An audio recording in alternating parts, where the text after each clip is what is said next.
আগে একটা ভিডিও আমি দেখলাম, যে ভিডিওটাতে রামিসার বাবার পাশে একটা ব্যক্তি, তিনি বলতেছে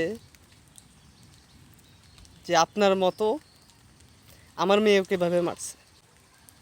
কিন্তু আমার প্রশ্ন হচ্ছে, যেটা বাংলাদেশে মিডিয়াতে বা সোশ্যাল মিডিয়াতে প্রকাশ পায়, শুধুমাত্র কি তাদের বিচারই হবে? এটা কেমন আইন ভাই?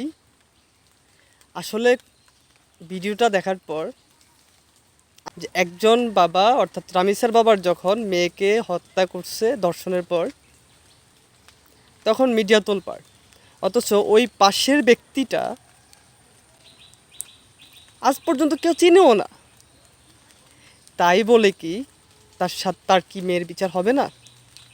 বা এটা যদিও তিনি বলে থাকেন, প্রকৃত অর্থে কি তার মেয়েকে কি আসলে মেরেছে কিনা রামিসার মতো, সেই ব্যবস্থাটুকু তো অন্তত পক্ষে তার মেয়ের জন্য একটা সুষ্ঠু বিচার দরকার। অর্থাৎ রামিসা নয়, এ পর্যন্ত যতগুলো শিশু ধর্ষণের পর হত্যা হয়েছে, সবগুলোর বিচারই দ্রুততার সহিত করা উচিত। এক উপদেষ্টা ছিল বিগত সময়ের অন্তর্বর্তীকালীন,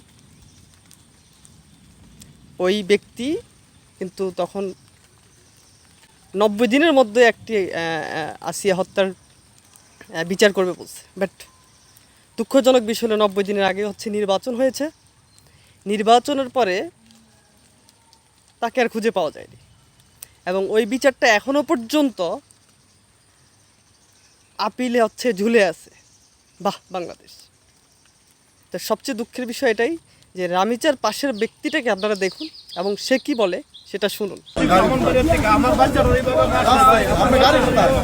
অর্থাৎ রামিসার বাবার কাছে যেহেতু প্রধানমন্ত্রী আসছে বা আইন উপদেষ্টা আসছে, আর অনেকে আসছে, এই জন্য হয়তো বা তার কাছে গিয়েছে কি যেন তদবির বা কিছু করতে পারে। ভাই, তদবির প্রথাও বাদ দিতে হবে। আপনার সকল জনগণের অধিকার এক, কেউ কারোর থেকে কম বেশি না।